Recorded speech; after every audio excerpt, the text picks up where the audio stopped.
Hello everyone, and welcome back to another video.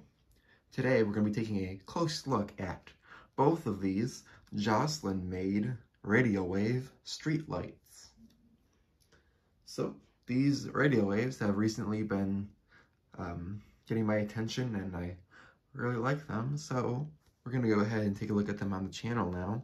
And these fixtures, even though I've had them for a little while now, I think it's finally time to take a closer look at them and see what they're all about. So these fixtures are obviously both different, and that's why I'm including both of them in this video. The one on the left is one that I believe is older, and the one on the right is a little bit newer. I have no way to prove this because there's not really any documentation, at least not that I've seen so far. And really, the Joslyn company as a whole, at least their streetlights, have very little documentation. About the most I've been able to find is on their MV141 series and their gumballs, which these are not. So these I originally had thought were both lime material made products, especially the one on the right. They do share a number of qualities with the lime material stuff, but they're most definitely Joslyn products, and I think that's pretty interesting. I don't think that these fixtures are very common, so I'm glad that I have both of these in the collection. I may end up putting these up, and I should lighten them up, but for now they're sitting inside being preserved because these radial waves are pretty hard to find and these ones are not too bad yet. So let's start by taking a look at the one on the left. This fixture has a tapered head as opposed to the NEMA standard. And I'll go ahead and actually even bring it up to the camera here. The head is kind of a cone shape and has a very nice hexagonal top to it. So this fixture has two big insulators on the sides, this one here and the other side. They're completely opposite each other. Sometimes they're at an angle, but these two are completely on opposite sides. Now this typically would be a trait found in series fixtures, but this one is for multiple, which I find interesting, but still cool nonetheless because I do think the insulators are really cool looking. Both of them are in pretty good condition, but I don't think they have any markings on them. I think they're just pieces of green porcelain. Now this is a pre-NEMA standard head, which makes me believe it's probably at least from the 40s now. The NEMA standards did exist back then, but they weren't really that widely used yet. It wasn't up until the later 50s and 60s that the NEMA standard heads became very common. So the way this attaches, it has 3 copper screws and 3 holes in the reflector, and that is different than the NEMA latches we're used to seeing, and it's the same thing that the other fixture uses, but it's a very interesting system. It's not quite as nice because these screws are completely seized in there and they're going to be real difficult to get out if I ever want to take this thing apart. That's unfortunate. These screws are known for actually the heads breaking off of them if you try to take them out, so definitely not as nice as a NEMA latch, but it does look a lot nicer. So here's the bottom side of this fixture. You can see it's very nice. This one's not in too bad of condition. It does have a few spots where the enamel chipped off, but overall it's not too bad, and we'll see when we get to that other fixture, that one's a lot worse. This is a nice fixture in my opinion. Inside, we have a nice medium base socket that says Joslyn on it. I don't know if you're going to be able to read it, but it does say Joslyn on the inside. There are 2 very nice terminals, the kind that Joslyn is known for using, and it's just mounted on a little metal bracket. The wires come in through the sides, so not really that much to it. The live wire has to do some gymnastics to get in there, but that's how it is. That's how it was wired when I first got it. I replaced the wire, but it's wired in the same way that the original wires were done. Now, one more thing to look at with this fixture is on the top, says Joslyn on it, and I don't know how this is going to turn up on the video. Right here it says Joslyn.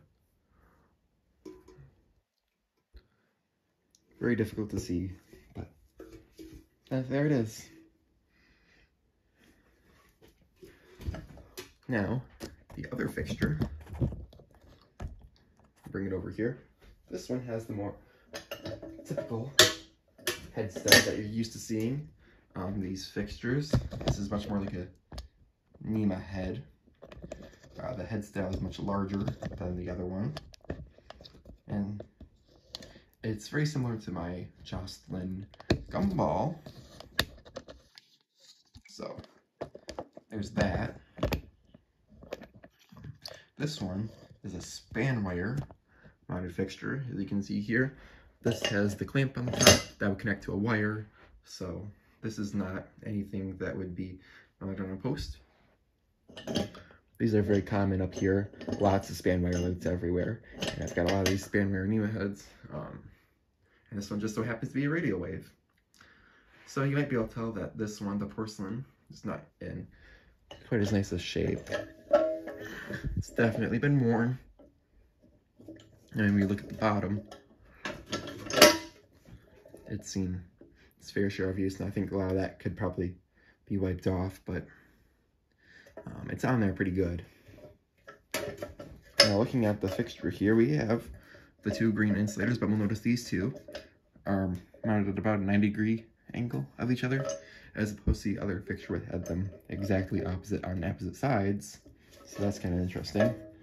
As far as I can tell, the fixture has no discernible markings on it. Usually these would have a J on them, but this one does not. Just close up the mounting system. Very simple. Now this one has the original wires. See how big they are? I don't know what gauge these are, but they're very large. Now let's look on the inside. You'll notice on this one, it has a much smaller socket and different terminals. This one has, each terminal has 2 screws as opposed to the other one, which only had 1. But it's largely the same type of construction. The nice thing about these insulators being the way they are is both wires don't have to loop around to attach to the socket. So I'll set that one there like that, and I'll set this one up as well. You can see side by side the conditions. Let's not bring my camera here. You can see here that the one on the right is definitely in worse shape, but as far as these radial waves go, it's still not in too bad of condition. These things, you can find them very often in much worse shape than that, so it's not too bad. And if you really wanted, you could repaint it, but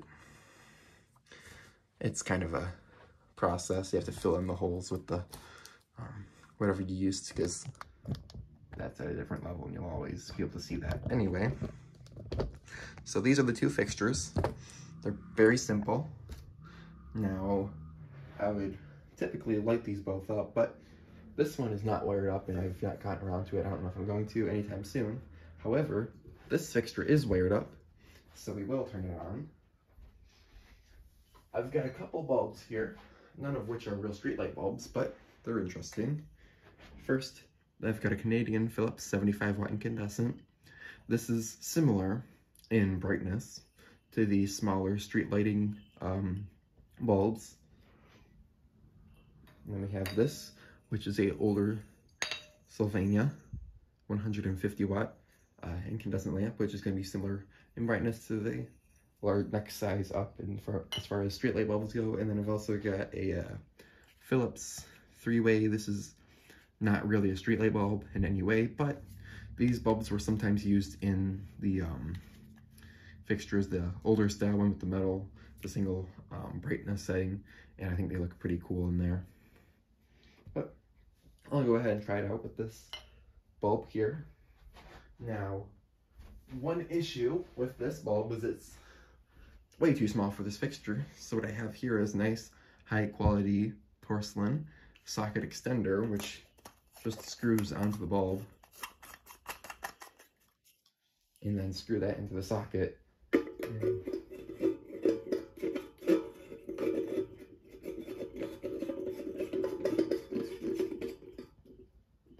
There you go. Very small bulb, but it looks all right. So what I'm gonna do is kind of try to close this up a little bit, get some shade in here, get it a little bit darker before we turn this on, like such.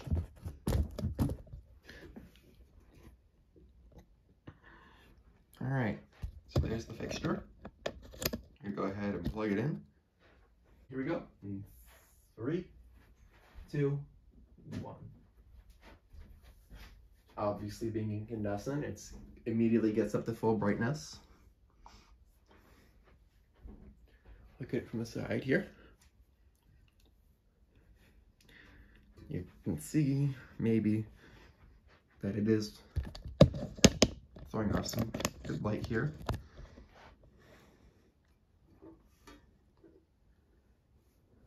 See the wave pattern, which is really cool. So that's not doing too bad a job as far as lighting it up. You can see how that's doing. Now, this is definitely not very bright. Roads back when these were common were most definitely underlit. However, being that it's a bare bulb, these are very glary, so that lower wattage is nicer to reduce that glare a little bit. Now, also, this is a flat radial wave as opposed to the domed ones, like my other one, and that dome would conceal the bulb a little bit and reduce glare as well. And then these were obviously replaced with the Admiral's hat style fixtures and the crescent moons, which also reduce glare. But in my opinion, these are the nicest and they're very classic looking. Still very nice fixtures, even if they do produce a lot of glare. So there you go. There's 1 and 2 of my Joslyn Radial Wave street lights. Hopefully you guys have enjoyed this video on these 2 wonderful fixtures. And I don't really have anything else to say on these 2. So again, hopefully you guys have enjoyed this video. Thanks for watching and bye for now.